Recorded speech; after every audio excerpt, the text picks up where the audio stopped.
Magandang umaga mga Karten.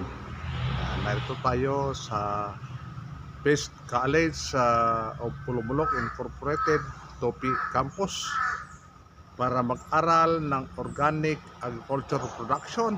Ayan, aral tayo muli upang sa kanon ay matuto tayo, magkaroon tayo ng mga credentials na pwede nating magamit upang ma-enhance ang ating ministry and mission.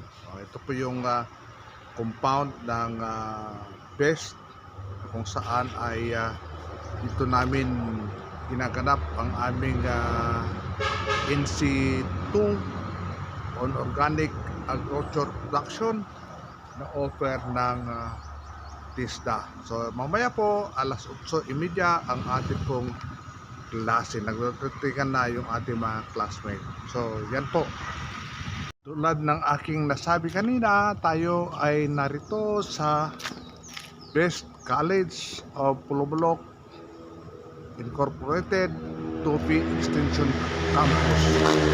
At ito ay dito ino-offer yung mga TISDA courses nila, mga national competencies.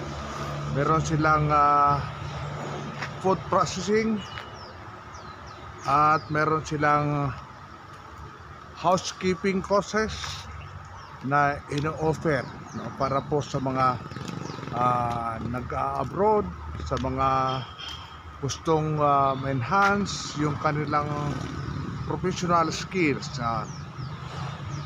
Yan po ang ating pinagtausan ng ating pag-aaral ng mga national competencies na offer ng TISDA. Yan.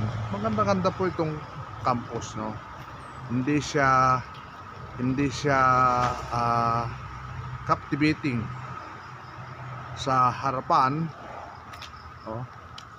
Dahil parang walang pumapasok dito na mga estudyante.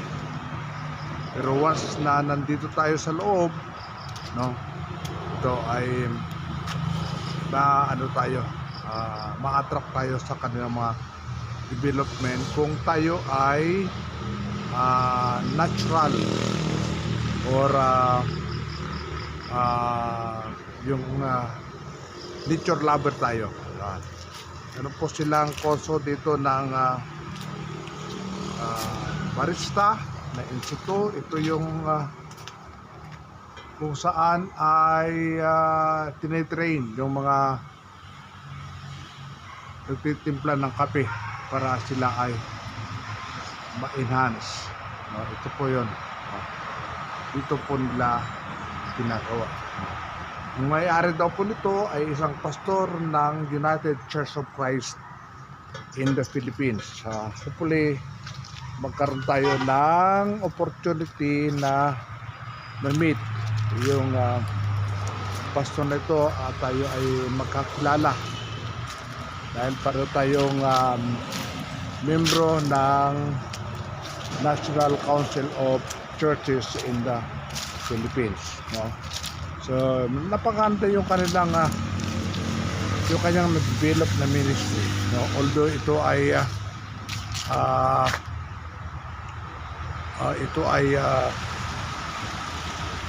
business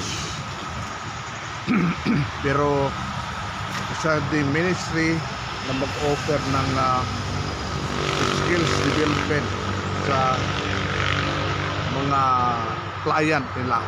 Ito yung kanilang mga courses na ino-offer dito, no? Galing. Meron silang basic in agriculture, major in organic agriculture, no? Meron silang major in animal science, swine, poultry, and ruminants. At dito ay organic, no? Natural yung kanilang system, no? Pati yung kanilang crop science. Yan. Ito namang maka-avail ng UNIFAT. Kung ako yung mag-aaral pa ng full degree ng agriculture, dito ko ay aspire na mag-aral dahil hindi lang ito theory kundi coupled with practice. Yan. May praxis siya, no? Napakanda nung kanilang dinidevelop. Ito yung kanilang mga concentration, no? Particularly doon sa institute. Yan. Puro yan ng mga institute, oh. Yan. Yung mga gustong mag-aaral kung ano gawin, yung mga nitong skills. Hindi, actually, hindi mo to kailangang i-employ. Ano ka, yung self-employed, maging entrepreneur, kumbaga. Yan, oh. Diba? Ganda. Sana yung mga kabataan, ito yung kanilang i-aspire. Dahil ito ay siguradong may kita. Hindi mo kailangan ng employment. Dito pala sa organic agriculture production, natutunan natin na kahit ng 1 hectare ka lang, pwede siyang magkaroon ng 5 hectares na production. Mag-practice lamang ng diversification ng crop production. Yan. Galing. Sana pata-pata pa tayo na natuto na captivate yung ating mga paningin, kaunawaan at passion sa ganitong practice ng agriculture. Nako, ang ganda kapag ito yung ating na-implement. Pero sakasakali, no, doon sa ating paaralan, GL Valencia Memorial Academy sa Pulubulok, South Cotabato, ay magawa natin ito, no, para sa kanon ay ma-develop pa natin yung ating paaralan for the future. Hindi lang para sa atin, kundi ito ay for the future sa mga incoming generation. Nang sa kanon ay matutuwa na yung next generation. Hindi nila isipin na ano man ang ginawa, hindi man lang inayos yung resources na pinakaloob ng Diyos sa atin, no?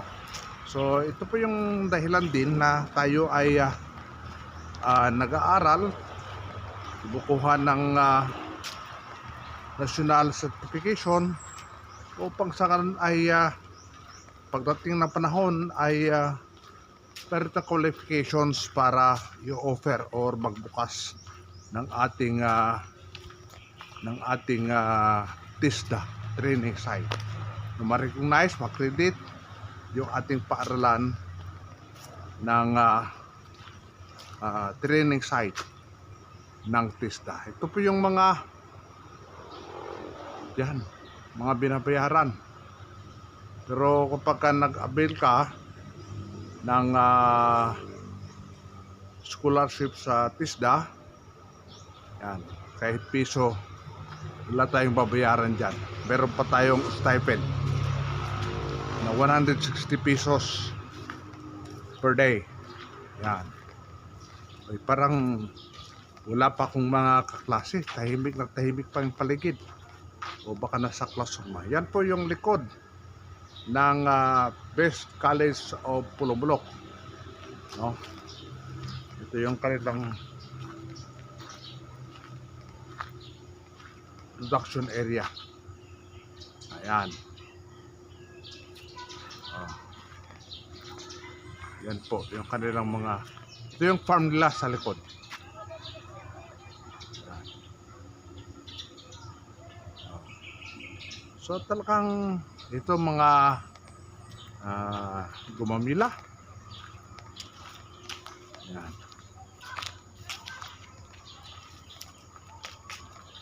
Oh, ito. Galing. At ito ay yung kanilang tool room. So kung ang ating pong mindset ay ang school ay malalaking building, hindi po ganito itong Best College of Pulumulok. Talagang very practical. Yan. Dito naangkop yung mga kurso na pang-practical sa buhay. Makakatulong upang hindi ka na mag-secure ng employment sa cities, sa abroad, dahil nandito sa ating paligid, nandito lang sa ating sariling bayan ang resources. Hindi na, nandito naman lahat, no? Kung kayo ng Diyos ang mundo ay kinalat niya sa lahat ang blessing. So hindi na natin kailangan hanapin pa sa iba, no? Yan. May mga papaya, kalamansi sila, may papaya para nang sa ron ay makapag-practice ng asexual propagation. Yan. Yan. Ito ang kanilang area. Hi mga classmate, good morning. Nagtubo na yung aming fan. Tanin nyo to? Anong talaga nakapag-practice na kayo? Puro kami kwan aktuan. The best trainer. Aktuan lahat. Kami wala pa eh. First, wala pa po kay ngayon pa lang ang meeting namin kay Dr. Roy Kabatak. Kabatak. Yung galing pa ng Bisayap. Sayap. Hindi ko lang kung yan na siya. Kami ito, dalawang Sunday na. Dalawang Sunday na ito. Yan sayang.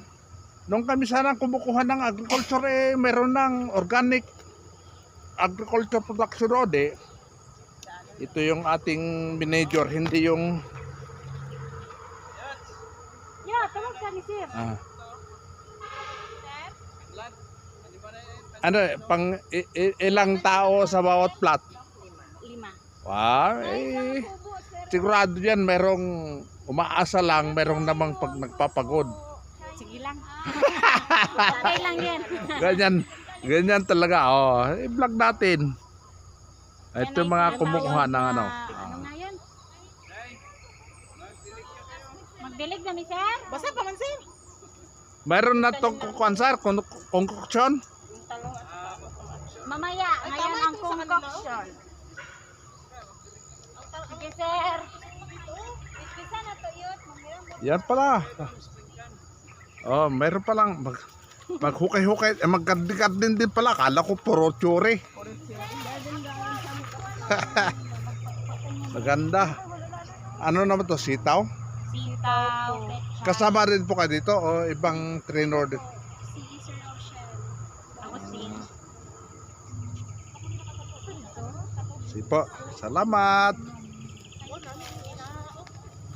So mga karden. Yan po yung mga kasama natin dito sa ating pag-aaral ng In-Situ Organic Agriculture Production. Sana po ay nagustuhan ninyo yung ating episode ngayon, no? Na kung saan ay pinopromote natin ang organic farming or organic gardening system. Sa ganon, malayo tayo sa mga mabibigat na mga kalusugan, suliranin ng ating kalusugan, no? Dahil ang mga gumagamit ng pagkain na chemical based ay nagbibigay ito ng mabigat na suliranin sa ating kalusugan. So konting lambing po sa lahat na kung maaari ay pag-subscribe po ng ating channel at like po ninyo yung ating video, paki-hit yung ating notification bell para updated po kayo lagi sa ating video, at pag-leave po ng comment down below para manapan po natin ng time na sagutin ang inyong mga concerns. So God bless po sa lahat until sa sunod natin na pagkikita. Good morning and thank you for watching.